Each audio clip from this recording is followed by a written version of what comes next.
বিলাসীপাৰাত আমচুৰ উত্তাল প্ৰতিবাদ বনমন্ত্ৰীৰ পদত্যাগৰ দাবী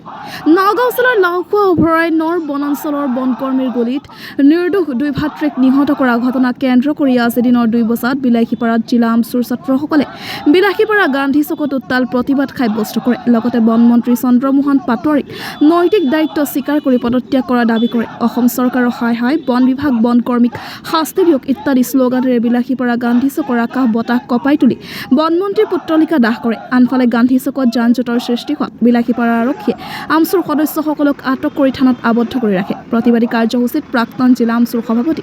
আব্দুল ৱাহাব জিলা কমিটিৰ সভাপতি হাছান আলী সম্পাদক মেৰাজুল হক সহ বহুকেইজন ছাত্ৰ নেতাকৰ্মী উপস্থিত আছিল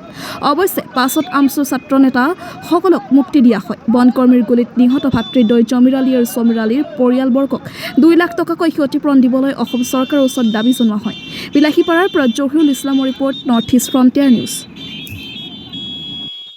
ছাত্ৰী ইউনিয়ন আমচু বিলাসীপাৰা জিলা সমিতিৰ অন্তৰ্গত বিলাসীপাৰা গান্ধী চকত আমি চন্দ্ৰমোহন পাটোৱাৰী বনমন্ত্ৰী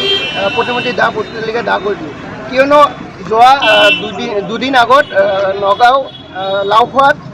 জলিলুদ্দিন আৰু সমীৰুদ্দিন একে ঘৰৰে 2 ভাতৃক বন বিভাগৰ দ্বাৰাই নিৰ্বিচাৰে গুলীয়াই হত্যা কৰিছে আমি দেখিবলৈ পাইছোঁ যে এই অসম চৰকাৰৰ নেতৃত্বাধীনে গৃহ বিভাগে বন বিভাগীয় পুলিচ প্ৰশাসনক